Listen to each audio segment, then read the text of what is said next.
What if I told you that saving your marriage doesn't have to involve convincing your wife to go to couples counseling or marriage therapy?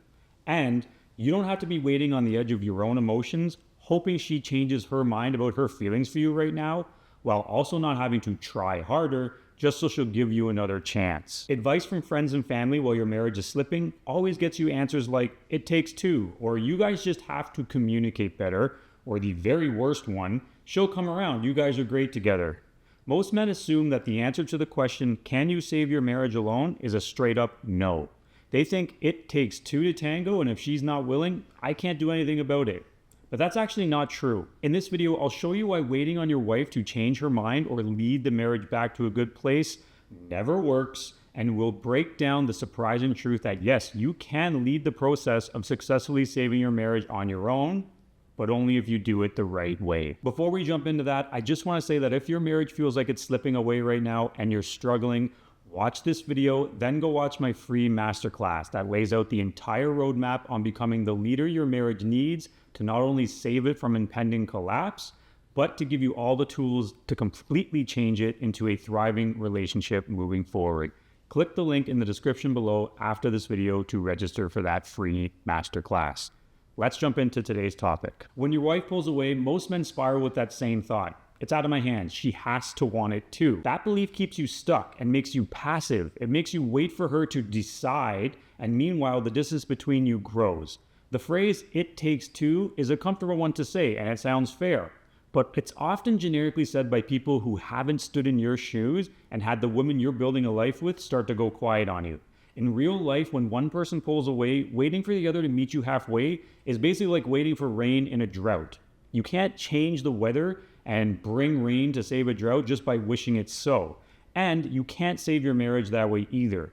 You have to start planting the right seed as part of a proper plan. In relationships, the seed is a new kind of presence. You have to start planting the seeds of steady, calm, and consistent behavior in your marriage. That kind of presence is neurologically contagious, and it helps create safety, which provides an invitation to closeness in relationships. So the first mental shift, stop treating two people as a waiting game. Instead, treat your role as the lever, not because you should control her choices, but because your clarity will either make the relationship safer or it will show you much sooner whether it can be saved. I just wanted to briefly touch on why trying to fix it together with your wife often backfires. There are usually three sort of versions of men that appear when the panic to save the marriage starts to rear its head.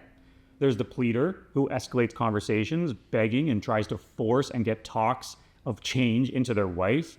And that behavior wears your wife down, and it makes her feel like her autonomy is completely under siege. The second version of men in this situation is the fixer, who relies on trying to fix everything externally. This means trying to buy gifts or present surface level improvements like romantic gestures. Those can work short term, but they don't change the climate of the marriage. They don't change the emotional state of the marriage. They can cover cracks for a short period of time, but they do not rebuild the foundation. Thirdly, there is the patient waiter. This is the man who essentially detaches and waits for their wife to change. It looks like surrender, and as the wife experiences it, abandonment.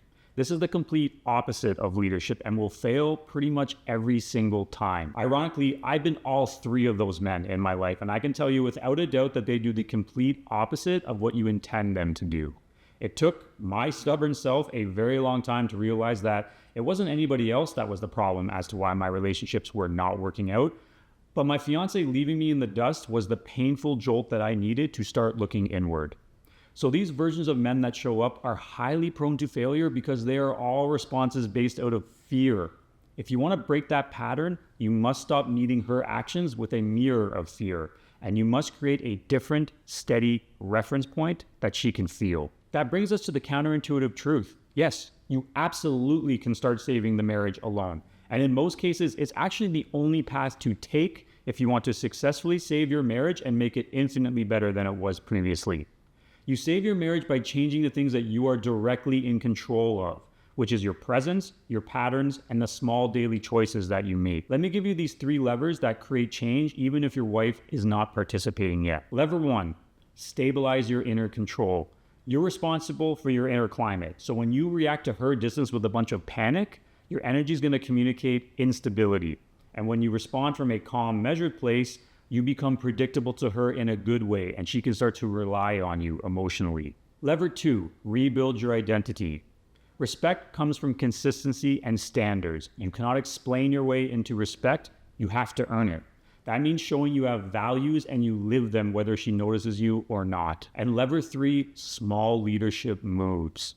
Leadership looks like small, repeatable acts. It's not just a grand speech or gesture. It is daily follow through. You have to be consistent. When you combine these levers, you create a new operating system. She doesn't have to be aware of all of it immediately. What is undeniable though is that if you recalibrate the way you show up in life and in the marriage, her nervous system notices the pattern before her brain does. I want to talk about a little analogy to make it easy to understand, and I kind of call it the bank account of trust. So think of your relationship like a bank account of trust. Every interaction either deposits or withdraws. Right now, if she's pulled away to the point where she's contemplating separation, is already separated from you, or divorce is looming on the horizon, that account is massively overdrawn and in the negative. Trying hard with frantic behaviors like doing grand gestures we talked about, expecting things to get better right away, is like trying to make one big deposit after a decade of small little withdrawals. And with a bank account, you can make that huge deposit and bring it back to even. But with your marriage, you cannot just do a big gesture or deposit expecting the whole trust account to look healthy right away. The real work is consistent, small deposits. 10 deposits of respect beat one giant theatrical deposit every single time. And that consistency starts to break down the cognitive bias she has built up about you. So what are some things that count as deposits to the bank account of trust? 5 minutes fully present without checking your phone while she's telling you a story.